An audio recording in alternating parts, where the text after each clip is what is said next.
Bonjour à tous. Aujourd'hui, nous allons parler de Harry et Meghan, le duc et la duchesse de Sussex, qui ont fait une apparition très remarquée lors de leur entretien télévisé avec Oprah Winfrey, la célèbre animatrice américaine de talk-show.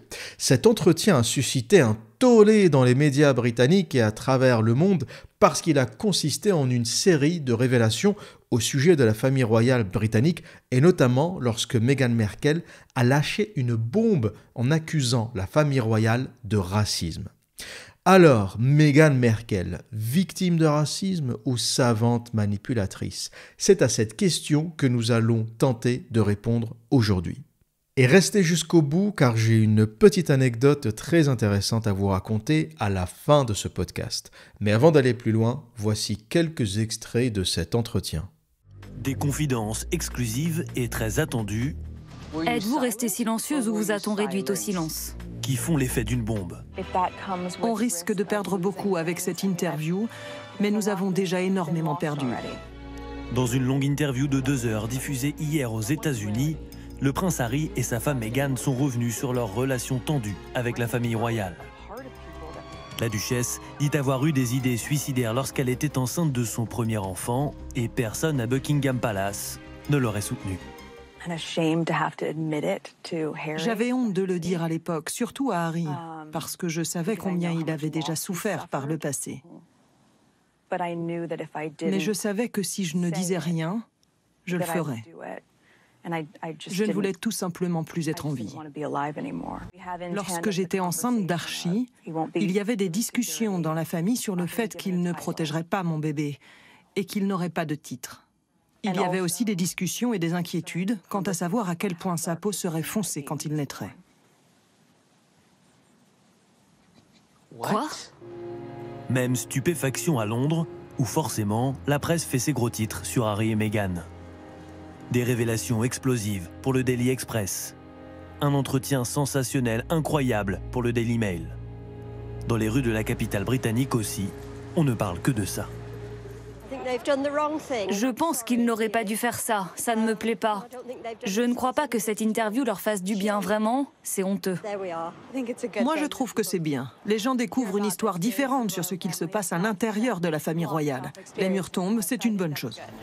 Cela fait longtemps en fait que le couple et la famille royale sont en guerre. La semaine dernière, Buckingham Palace ouvrait une enquête interne après des accusations portées contre Meghan Markle. Tôt ce matin, le palais s'est dit très préoccupé par des accusations qui visent la duchesse pour des faits de harcèlement. D'anciens membres de son équipe en sont à l'origine.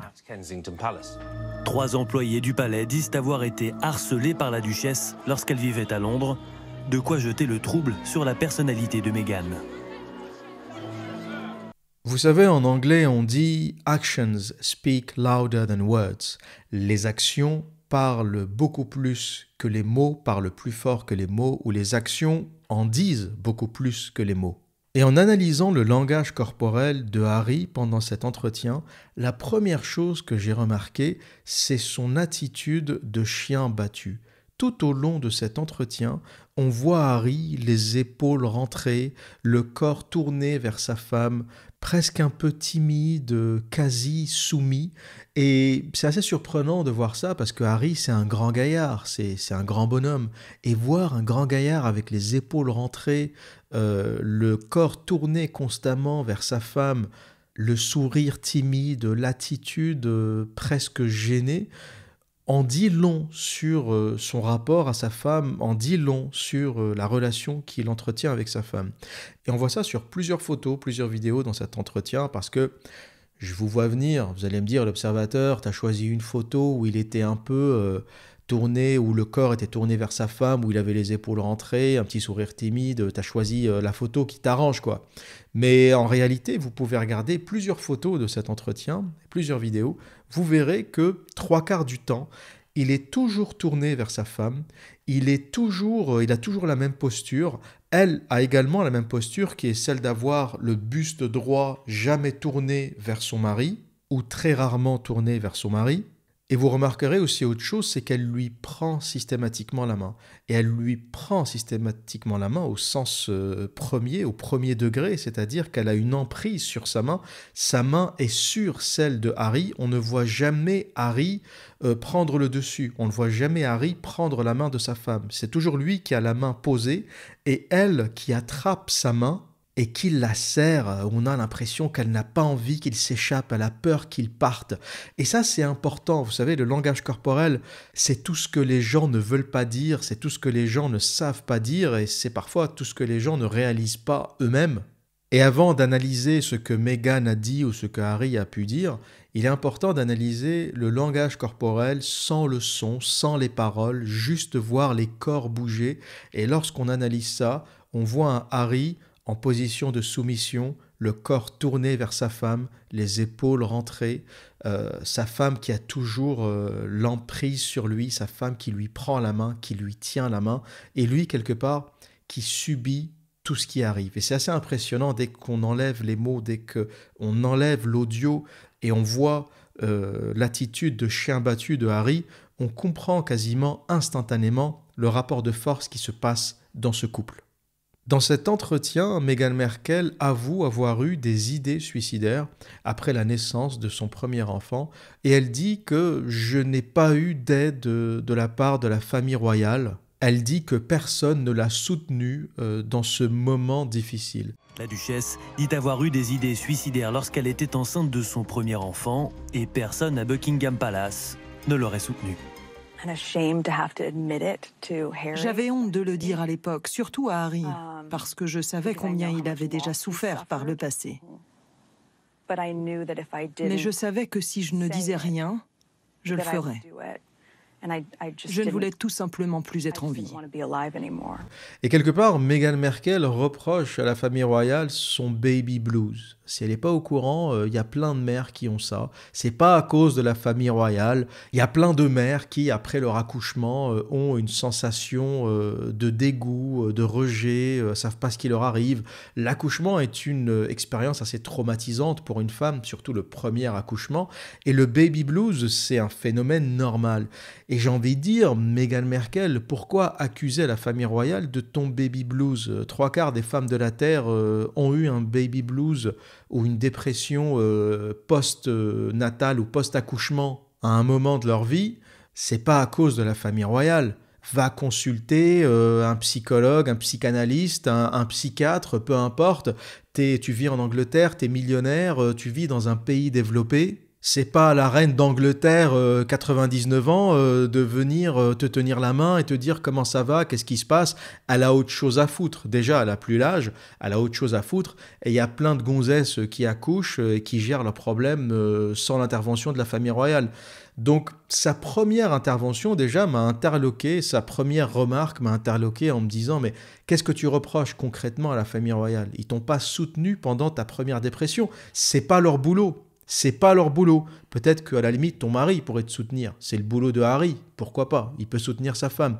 Mais ne demande pas à la reine d'Angleterre de te soutenir. C'est pas son taf. » Et par rapport à son mari, elle dit qu'elle n'a pas voulu lui en parler parce qu'elle savait combien il avait souffert. Elle dit « Je n'ai pas voulu parler à Harry de cet épisode, de ce baby blues, de ses envies de suicide après mon accouchement. Je ne voulais pas le dire à Harry car je savais combien il avait souffert par le passé. » J'avais honte de le dire à l'époque, surtout à Harry, parce que je savais combien il avait déjà souffert par le passé. Et ça, c'est aussi ce qui ressort de cette interview. On a vraiment l'impression de voir deux rescapés d'Auschwitz qui nous racontent leur souffrance.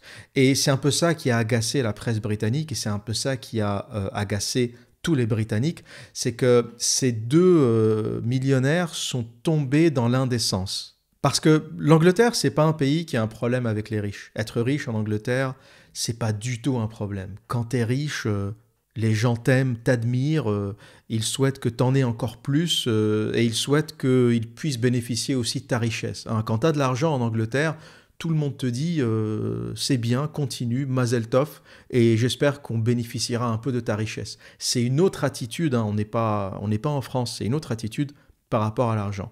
Par contre, ce que personne ne supporte, et là, que ce soit en Angleterre ou en France, ça ne fait aucune différence, c'est l'indécence du riche qui pleurniche. C'est l'indécence du riche qui dit « j'ai souffert, c'est difficile, la famille royale s'est pas occupée de moi, j'y arrive pas, j'ai eu des envies suicidaires ».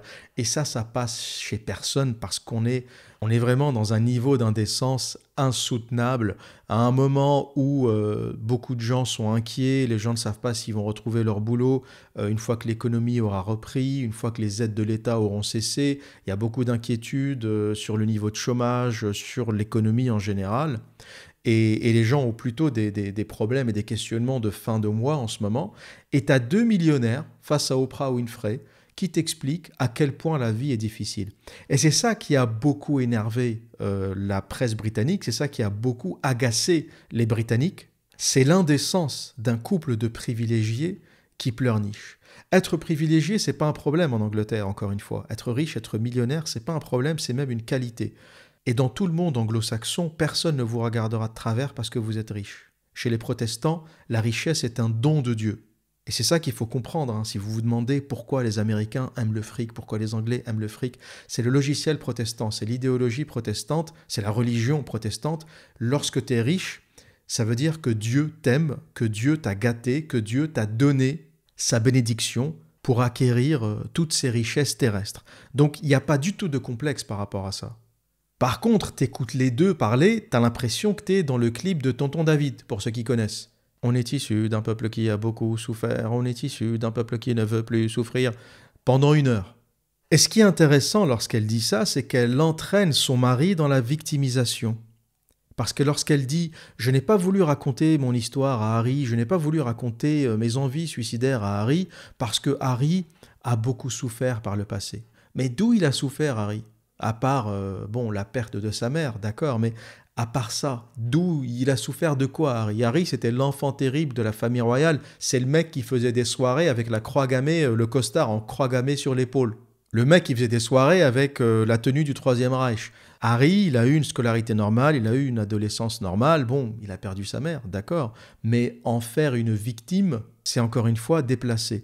Mais je me dis qu'on est peut-être dans une forme de manipulation où elle arrive à convaincre le gars que c'est une victime. Elle arrive à mettre dans la tête du gars, c'est pareil, c'est la technique qu'utilisent tous les gauchistes, on essaye de mettre à des gens qui ne sont pas des victimes l'idée qu'ils ont souffert, qu'ils sont des victimes, que le monde est contre eux. Elle essaie de convaincre Harry que la famille royale est contre lui, que tout le monde le déteste parce qu'il ne sera jamais roi, que tout le monde préfère son frère. Et elle a déjà commencé à foutre la merde dans la famille royale. Et c'est une histoire qui a du mal à prendre, l'histoire ou le conte de Meghan Merkel, l'histoire que Meghan Merkel est en train d'essayer de monter, de fabriquer, cette histoire du couple victime de la méchanceté de la famille royale, victime des souffrances ultimes, la souffrance des souffrances, n'arrive pas à passer parce que les gens savent très bien qu'ils vivent très confortablement, qu'ils ont énormément d'argent tous les deux. Harry reçoit de l'argent de son père en plus de l'héritage de sa mère, et là on parle de plusieurs millions tous les ans. Meghan Merkel, avec sa petite carrière d'actrice, a des millions de dollars également qui tombent tous les ans, donc on n'est pas chez des victimes. Ils vivent tous les deux en Californie alors qu'ils n'avaient pas besoin de le faire, hein. Harry est britannique, ses amis sont en Angleterre, sa famille est en Angleterre, son environnement, les services secrets, tout ce qui protège la famille royale est au Royaume-Uni, parce que faut pas être con. Il raconte que oui, j'ai abandonné mon titre royal, je ne fais plus partie de la famille royale, mais je te garantis que dans tous ces déplacements, tu as un agent ou 2 agents du MI6, les services secrets britanniques, qui le suivent. T'imagines bien qu'il est hors de question qu'un mec comme Harry se fasse kidnapper, ou se fasse tuer, ou se fasse agresser.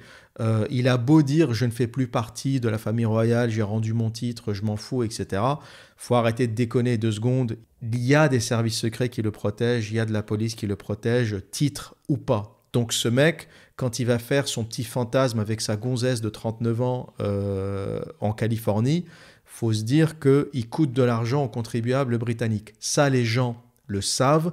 Personne ne croit à son baratin de « je me balade tout seul en Californie, je suis plus de la royauté, je fais ce que je veux ». Personne ne croit à ce baratin.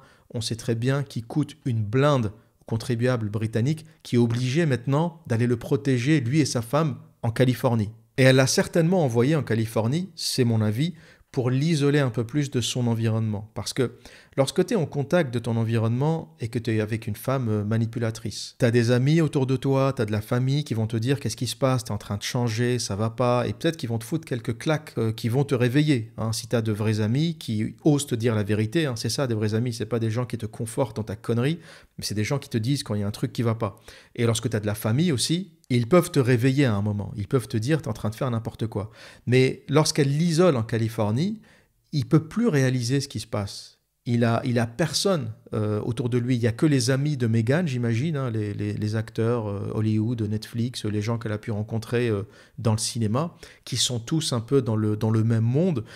Elle raconte que c'est une victime, que la famille royale l'a jetée et qu'ils ont été obligés de fuir en Californie.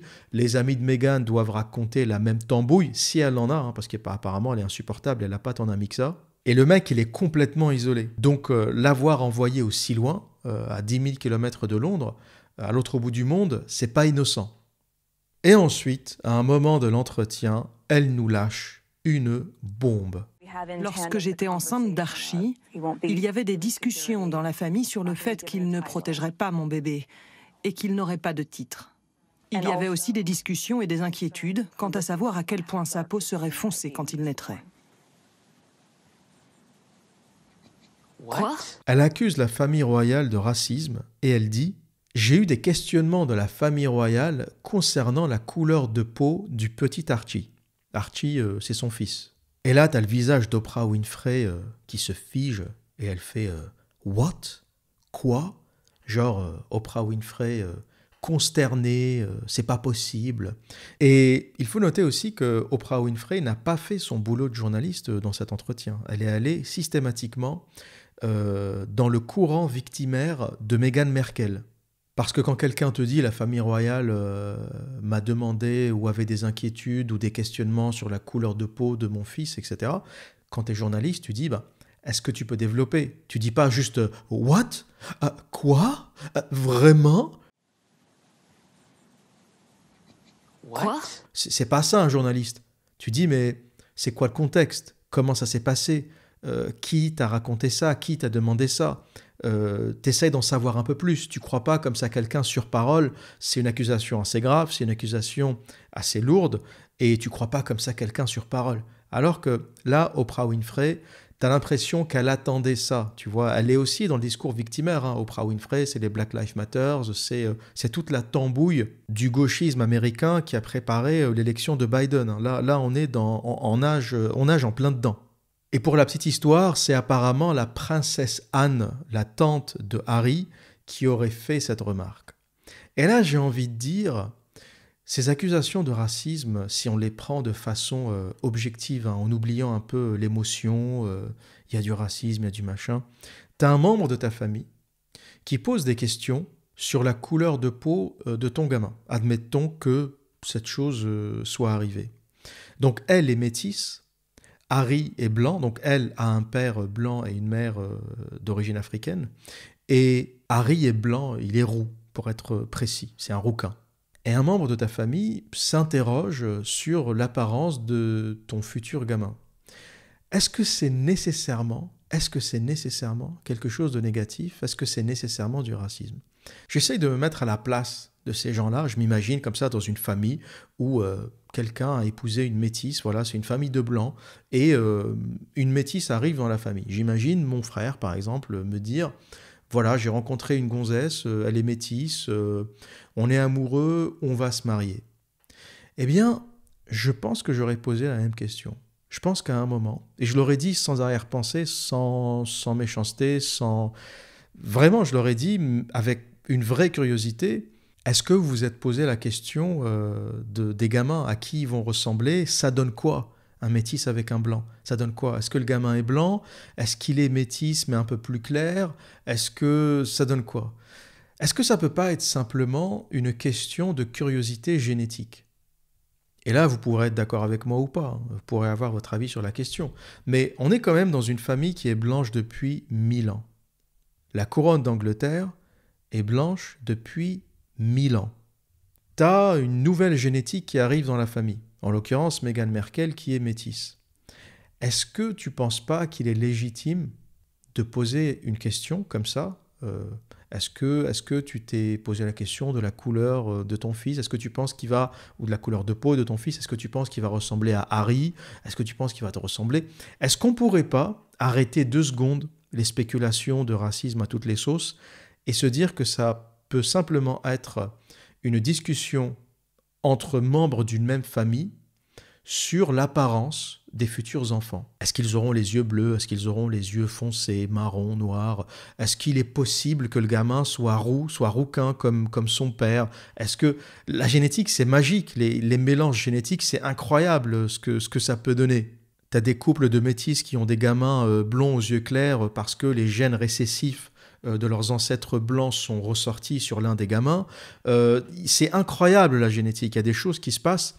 Et est-ce qu'on ne peut pas légitimement, à un moment, se dire que peut-être qu'il y a un substitut au racisme qui s'appelle la curiosité, des discussions de famille, des échanges autour d'une table. Et je suis sûr que ça arrive dans plein de familles quand il y a un élément un peu exotique qui arrive, une famille qui est blanche depuis 1000 ans, puis tu as les enfants qui commencent à épouser des Asiates, des Métis, des Africaines, peu importe, des Juives, ça arrive. Et est-ce que c'est pas des discussions qui arrivent autour d'une table avec les parents qui se disent est-ce que vous êtes demandé à qui va ressembler le gamin, ou je suis curieux de voir ce que ça va donner, etc. Ça arrive tout le temps. Ça arrive tout le temps. Et pour autant, les gens ne se traitent pas de racistes, ne se foutent pas sur la gueule. Il y a quelque chose qui s'appelle la curiosité humaine, qui peut être dénuée de toute malice et de toute méchanceté. Et le racisme à toutes les sauces, honnêtement, ça commence à me fatiguer et ça commence à fatiguer beaucoup de gens.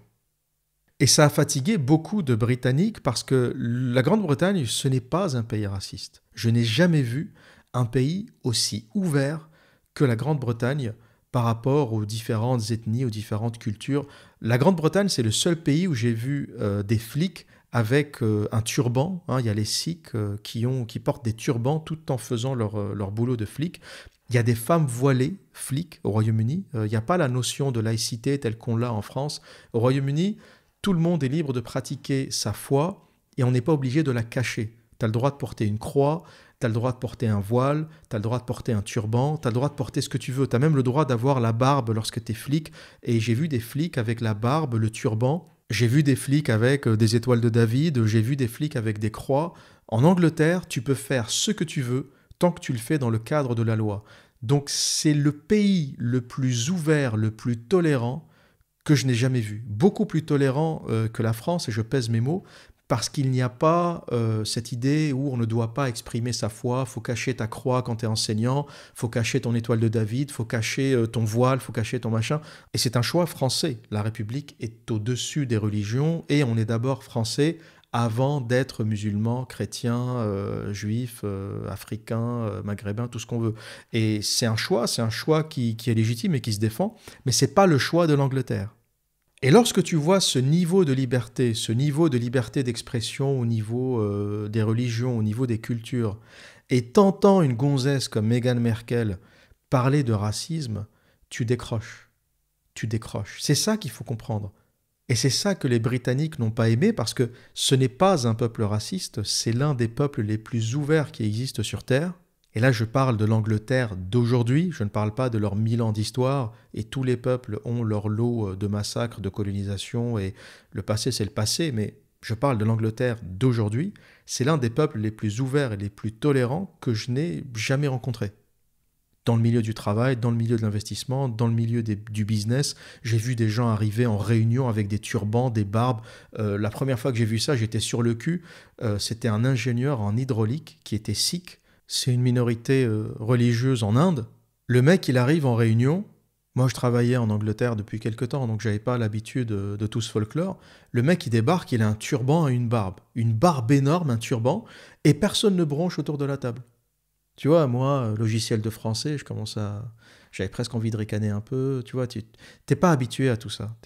C'est folklorique pour toi.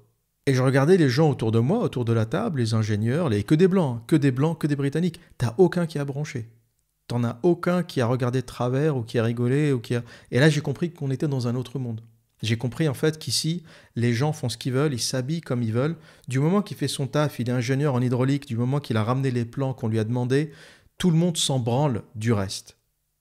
Et c'est ça qui fait que 3/4 des habitants du tiers-monde ont envie d'immigrer en Angleterre et pas ailleurs. C'est ça qui fait que les gens à Calais n'ont pas envie de rester en France. C'est ça qui fait que les mecs traversent des zones de guerre, ils traversent l'Asie centrale, ils arrivent en France, on leur dit « mais restez, restez, on vous offre l'asile politique, restez chez nous, c'est génial ». Les mecs ils font « non, non, nous on veut juste aller en Angleterre ». Et c'est à cet instant-là que j'ai compris pourquoi l'Angleterre avait autant la cote comme pays d'immigration. Alors, est-ce qu'ils vont finir par le payer, autant de tolérance, autant d'ouverture? Parce que lorsque tu es avec des gens raisonnables, à qui tu donnes de la tolérance, à qui tu donnes de l'ouverture, eh bien ils vont respecter cette tolérance dans les cadres de la loi. Lorsque tu donnes de la tolérance à des gens qui ont envie de fonder un État islamique ou qui ont envie de te changer ou d'imposer leur loi, là c'est un autre délire. Donc l'Angleterre joue peut-être un peu sur une ligne un peu dangereuse à ce niveau-là, parce que la tolérance, ça marche avec les gens raisonnables qui savent avoir de la gratitude et respecter cette tolérance et agir dans le cadre de la loi. Par contre, pour les moins bien intentionnés, ils vont exploiter cette tolérance comme une faiblesse et ils vont essayer de t'imposer des choses alors que toi, à la base, tu ne leur as rien imposé. Et Piers Morgan, un célèbre présentateur télé ici au Royaume-Uni, a dit que Meghan était une prédatrice. Elle se débarrasse de tous ceux qui ne lui servent à rien. Et il ajoute, il ne faut pas oublier que lors de son premier divorce, elle a envoyé ses alliances à son ex-mari par la poste. Elle l'a dégagé comme une merde, le mec. Il est important de comprendre que Meghan a eu plusieurs vies.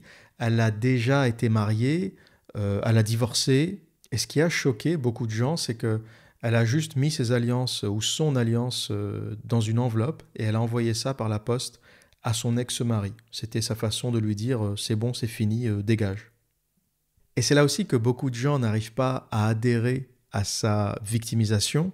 C'est que Meghan Markle est une baroudeuse. Elle a vécu, elle a connu beaucoup de mecs, elle a fait du cinéma, elle a fait... Meghan Markle, c'est pas Diana. Et quelque part, toutes les petites jeunes qui arrivent dans la famille royale essayent de se faire passer pour Diana. Elles essayent toutes un peu de redevenir ce mythe de Diana, de la femme humiliée par son mari, écrasée par la famille royale. Sauf qu'on n'est pas dans le même délire. Diana, le jour de son mariage, avait 20 ans et elle était certainement vierge. Ou du moins, elle était vierge quand elle a rencontré Charles. C'était le premier homme de sa vie. Diana, c'est ce qu'on appelle une English Rose. C'est les petites filles anglaises traditionnelles comme il n'y en a plus aujourd'hui. Belles, jeunes, romantiques. On est loin du carrousel de la bite. À côté, Meghan Markle, 39 ans, elle a baroudé. Meghan Markle, c'est carrousel de la bite, tour du monde de la queue. C'est pas la Diana 20 ans vierge. On n'est pas du tout dans le même délire. Elle en a vu des bites. Harry, c'est numéro 2250. Donc une baroudeuse de 39 ans qui a pris du kilomètre ne pourra jamais s'identifier ou ne pourra jamais remplacer dans l'esprit des Britanniques une jeune femme de 20 ans, magnifique, sublime, belle, gentille, agréable, intelligente, tout ce que tu veux. En plus, qui plus est, mère du roi d'Angleterre ou mère du futur roi d'Angleterre. On n'est pas dans le même niveau. On n'est pas dans le même niveau. Diana, elle joue, on est en première ligue. Meghan Markle, c'est deuxième, troisième division. C'est un peu le joueur de foot européen déclassé qui va jouer en Amérique du Nord ou en Asie ou ailleurs. On n'est pas dans la même ligue, on n'est pas dans le même délire. Et c'est pour ça que cette victimisation ne marche pas. Ne marche pas. Quand une gamine naïve de 20 ans, Diana, se fait écraser par la famille royale, tu peux compatir. La gamine, elle est jeune, elle a donné sa jeunesse, sa fertilité, elle a donné ça à Charles, et lui, il va se taper la vieille Camilla Parker Bowles. S'il y a un demeuré congénital dans la famille, c'est le prince Charles. Heureusement d'ailleurs que William a tiré de sa mère. Il est beaucoup plus beau gosse, beaucoup plus symétrique, beaucoup plus beau, il a un joli sourire, etc. Il n'a pas du tout la dégaine de son père. Charles, c'est un demeuré congénital. Il a de la fraîcheur intégrale en face, il a de la beauté, de la fraîcheur, de la jeunesse. Il va se taper la vieille. Tu comprends qu'il y a un problème. Et pour la petite histoire, les droits de cette interview ont été vendus entre 7 et 9 millions de dollars à la chaîne américaine CBS. Donc il faut bien comprendre que derrière toute cette victimisation, il y avait un petit billet à gratter. 45 minutes, 1 heure d'entretien pour 9 millions de dollars, moi je dis c'est très bien payé. Et il faudra aussi ajouter quelque chose, c'est qu'au mariage de Meghan Markle, et ça c'est assez important et c'est très révélateur, au mariage de Meghan Markle, la seule personne de sa famille à être là, c'est sa mère. Aucune autre personne de sa famille, aucun autre membre de sa famille n'était là. Il y avait sa mère comme ça, toute seule, assise, très bien habillée, très élégante, mais toute seule, dans un box. Il n'y avait personne. Ni son père, ni ses tantes, ni ses cousines. Il n'y avait personne. Et là, tu te dis à un moment, Meghan, la famille royale, c'est des monstres, ta famille, c'est des monstres, il n'y a personne autour de toi. Là où tu vas, tu fais le vide autour de toi. Est-ce que le problème, c'est pas toi au final? Parce que quand tu t'entends pas avec 1-2 personnes, ça arrive à tout le monde, mais à un moment, quand tout le monde n'est pas assez bien, quand tu t'engueules avec tout le monde, à un moment, est-ce que c'est pas toi le problème? Et cette image de sa mère seule, assise comme ça dans ce box, le seul membre de sa famille pour un mariage royal, la seule personne présente, même son père ne l'a pas accompagnée pendant ce mariage, tu te dis qu'il y a un truc qui cloche. Meghan fait le vide autour d'elle, partout où elle passe, et elle est en train de faire le vide autour de Harry, elle est en train de le détruire, elle est en train d'avoir une vraie emprise sur lui, de l'éloigner de sa famille, de l'éloigner des siens, pour mieux le maîtriser. Et pour conclure, et comme promis, une petite anecdote, afin de vous raconter un peu à quel point le Royaume-Uni est un pays qui ne connaît pas vraiment le racisme, comme beaucoup de pays d'Europe d'ailleurs, le Royaume-Uni, la France, les Pays-Bas. En Europe, on n'a pas vraiment connu le racisme comme il a pu exister aux États-Unis, comme il a pu exister en Afrique du Sud. On n'a pas vraiment pratiqué l'esclavage sur le territoire européen. C'est pas un continent qui a la même histoire que l'Amérique ou que l'Afrique du Sud. C'est pour ça qu'à chaque fois qu'on essaye d'importer des problèmes qui ne nous concernent pas, les Black Lives Matter, ça ne nous concerne pas, ni les Français, ni les Britanniques, ni les Hollandais, ni les Norvégiens, ça ne concerne pas les Européens. Et on est un peu en décalage lorsqu'on essaye d'importer des problèmes d'apartheid qui se sont passés ailleurs, mais pas en Europe.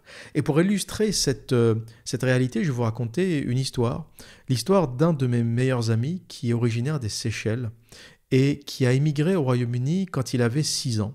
Et c'était entre le milieu et la fin des années 80.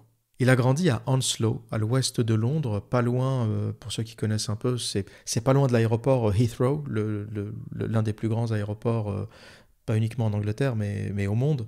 Et il a passé son enfance à Heathrow, sa mère était infirmière, et il jouait avec les petits garçons, des petits Irlandais dans la rue. Il jouait au foot avec eux, et c'était une rue où il était le seul métis. C'était une rue d'Irlandais, d'anciens immigrés irlandais, c'était la 2e ou 3e génération d'Irlandais. Et c'était assez drôle, il me disait... j'avais une tête de métis avec des cheveux rasta, je me coupais pas les cheveux, etc. Et j'avais un accent irlandais. Et c'était assez drôle quand tu vois un métis qui arrive, tu t'attends à entendre tout type d'accent, mais pas l'accent irlandais. C'était décalé, mais il avait grandi avec ces gamins-là. Et il me dit, toute ma vie, en Angleterre, j'ai grandi sans ne jamais être confronté au racisme. Il jouait avec les gamins dans la rue, et jusqu'à aujourd'hui, quand il fait une soirée, lorsqu'il m'invite, tous ses potes sont blancs, et la majorité, c'est des Irlandais, des amis d'enfance. Aujourd'hui, bon, ils ont plutôt bien réussi. Il y a des médecins, des architectes, des gens qui travaillent dans le BTP, parce que lui est architecte comme moi. Et en vivant en Angleterre, il me dit, j'ai quasiment eu la belle vie, quoi. Les gamines au lycée étaient folles de lui, parce que c'était un peu c'était un événement, tu vois. C'était le seul métis du lycée. Faut pas oublier qu'on est dans le milieu des années 80. Aujourd'hui, ça a changé, mais milieu des années 80, il y avait un peu d'immigration, il y avait quelques Indiens, quelques Pakistanais, mais c'était pas... L'Angleterre était quand même un pays blanc en majorité. Et donc, quand tu étais métis, c'était un événement.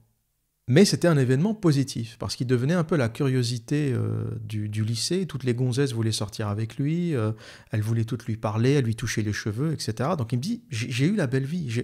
Le racisme, j'ai pas connu en fait. Et même dans le monde du travail, il n'a pas connu, il a vraiment eu la belle vie. Il a grandi à Hounslow, il a fait des études d'architecture. Jamais quelqu'un ne lui a renvoyé à la gueule son africanité ou sa couleur de peau.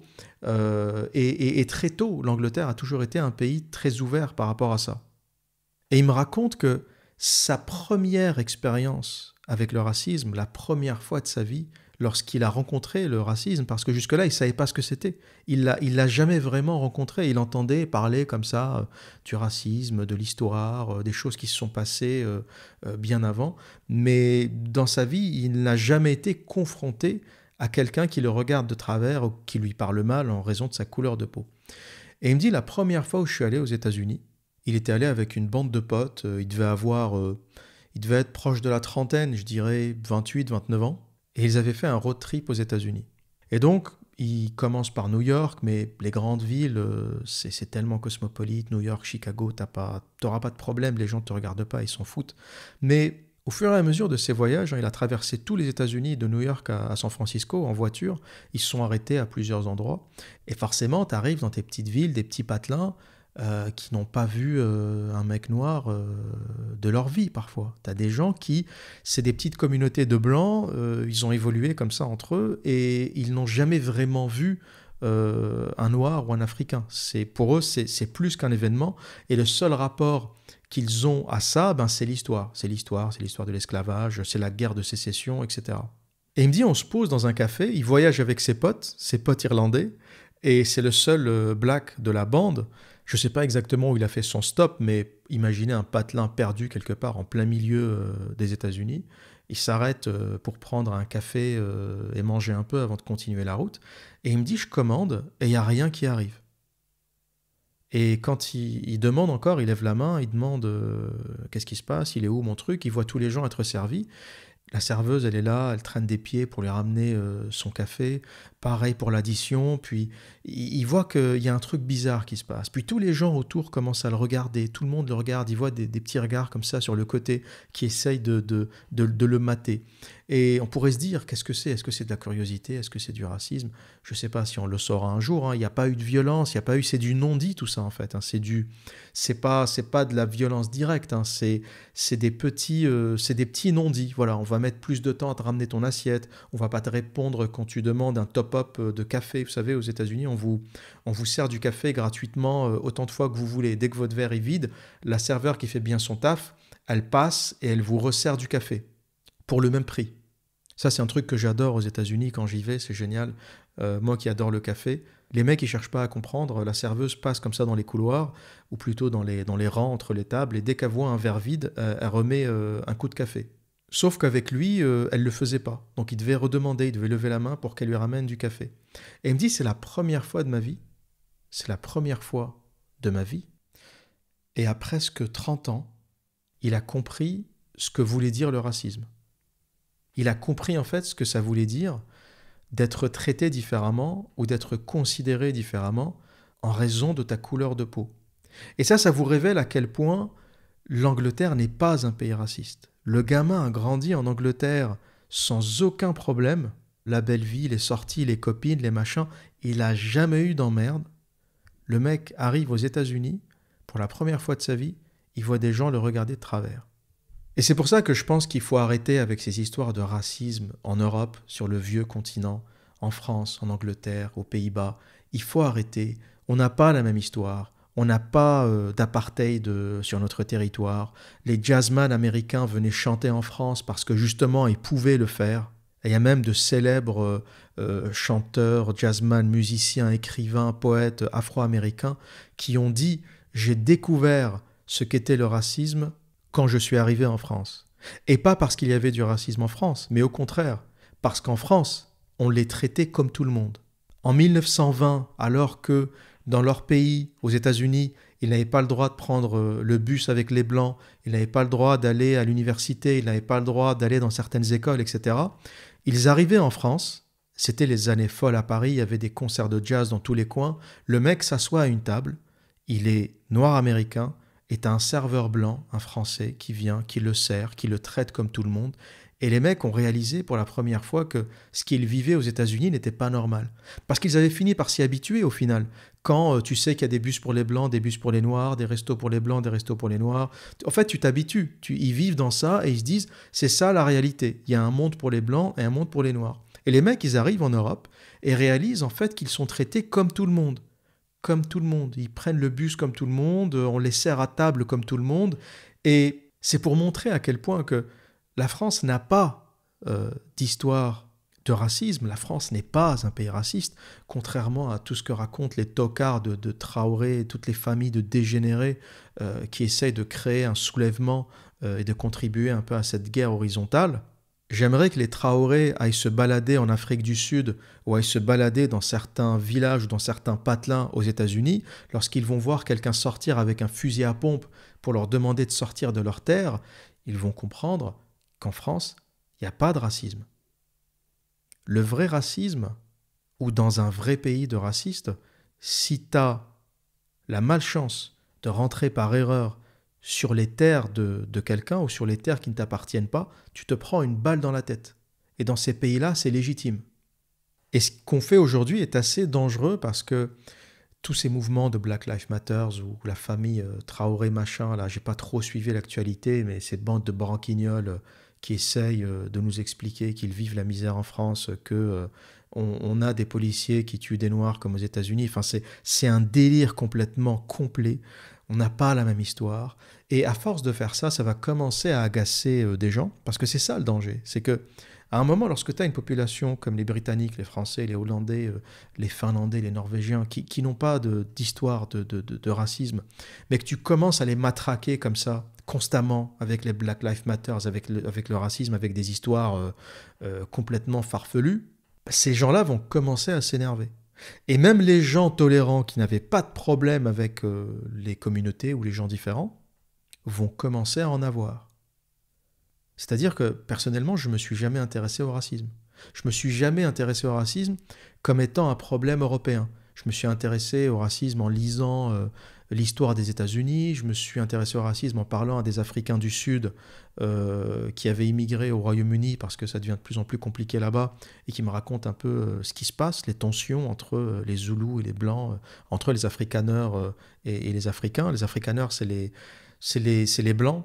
Je me suis intéressé au racisme quand je me suis intéressé à l'histoire de l'Australie par rapport aux aborigènes, au massacre, à la Stolen Generation. J'en avais parlé dans le passé, des enfants métis qui ont été volés pour ne pas qu'ils grandissent dans des familles aborigènes. Donc tous ces pays-là ont de vraies histoires de racisme et des histoires authentiques de racisme. Mais je ne me suis jamais intéressé au racisme en Europe parce que pour moi, l'Europe n'est pas un continent qui est concerné par ça. Mais si on continue à nous matraquer ça du matin au soir, moi je vous le dis, ça va énerver des gens, et des gens qui ne l'étaient pas vont le devenir. C'est un peu le danger de tous ces gens qui crient au racisme un peu partout en Europe, c'est qu'à un moment, les populations européennes vont se réveiller et vont dire « Ok, d'accord, on l'est, so what ?» C'est ça qui va se passer. Ils vont juste énerver des gens. Des gens qui n'étaient pas énervés vont commencer à s'énerver. Donc, c'est un peu le message que je voulais faire passer dans cette vidéo, c'est qu'il faut un peu se calmer par rapport à ça, il faut relativiser, il ne faut pas tout mettre sur le dos du racisme. Derrière chaque question relative à l'origine ou relative à la couleur de peau, il peut aussi y avoir ni plus ni moins que de la curiosité. Il faut arrêter de mettre le tampon racisme sur tout, parce qu'on va commencer à énerver des communautés qui n'avaient pas de problème, on va commencer à monter les gens les uns contre les autres, et on va commencer vraiment à mettre dans la tête des gens des problèmes qui n'existent pas. Et finalement, on va faire d'un continent qui ne connaît pas le racisme, qui n'a pas connu le racisme, même dans les années 20, même alors que l'apartheid battait son plein aux États-Unis et en Afrique du Sud, l'Europe ne connaissait pas ça, hein, les jazzman venaient chanter en Europe parce qu'on les laissait, eh bien cette particularité européenne va disparaître, et je pense que Meghan Merkel, qui n'a pas connu le racisme jusque-là, va commencer à le connaître. Et pour conclure, je souhaitais préciser que lorsqu'on regarde l'historique de la baroudeuse Meghan Merkel, tous ses ex sont blancs. Tous ses ex-petits copains sont blancs. Et elle n'a jamais fréquenté un seul métis, un seul afro-américain. Et là, on peut se dire, bon, Ben, c'est son choix, elle fait ce qu'elle veut. Si elle a une préférence pour les blancs, d'accord. Oui, mais j'ai envie de dire, est-ce qu'elle ne se prend pas à son propre jeu? Elle qui reproche à la famille royale d'être raciste, la famille royale a quand même accueilli une métisse au sein de sa famille. La famille royale a rompu 1000 ans de blanchitude pour s'ouvrir à Meghan Merkel. Par contre, Meghan Merkel n'a jamais fréquenté un Afro-Américain ou un métis ou un Asiatique ou peu importe.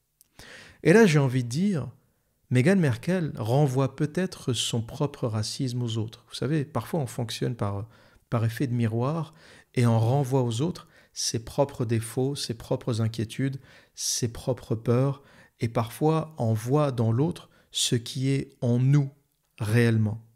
Et j'ai envie de poser la question, dis-moi, Meghan Merkel, est-ce que c'est la famille royale qui est raciste ou est-ce que c'est toi?